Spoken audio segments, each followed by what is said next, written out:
আসসালামু আলাইকুম, সুলতানাজ কিচেনে আপনাদেরকে স্বাগত। আজ আমি করে দেখাবো ছাতুর শরবত। তার জন্য এখানে নিয়েছি ছাতু, চিনি, বিট নুন, কুচনো পেঁয়াজ, কুচনো লঙ্কা, পাতিলেবুর রস আর নিয়েছি ভাজা জিরে গুঁড়ো। প্রথমে আমি ছাতুটা মিক্সিতে দিয়ে দিচ্ছি। যেহেতু আমি 2 গ্লাসের করব তাই আমি 4 চামচ ছাতু দিচ্ছি।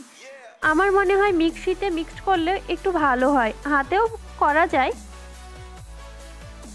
আর দেব 3 চামচ চিনি।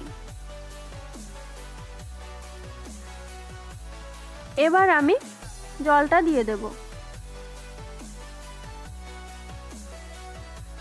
আমি এখানে প্রায় 2 গ্লাস মতো জল দিলাম। এবার আমি 10 থেকে 20 সেকেন্ড মতো মিক্সিতে ঘুরিয়ে নেব।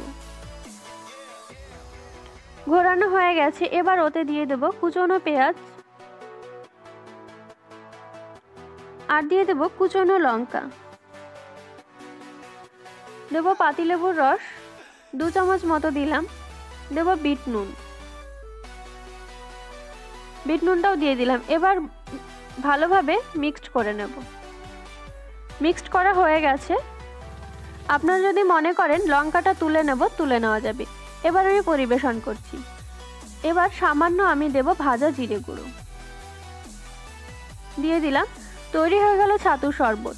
রেসিপিটা যদি ভালো লাগে লাইক করবেন, কমেন্ট বক্সে জানাবেন। আর আরও নতুন নতুন রেসিপি পাওয়ার জন্য আমার চ্যানেলটিকে অবশ্যই সাবস্ক্রাইব করবেন।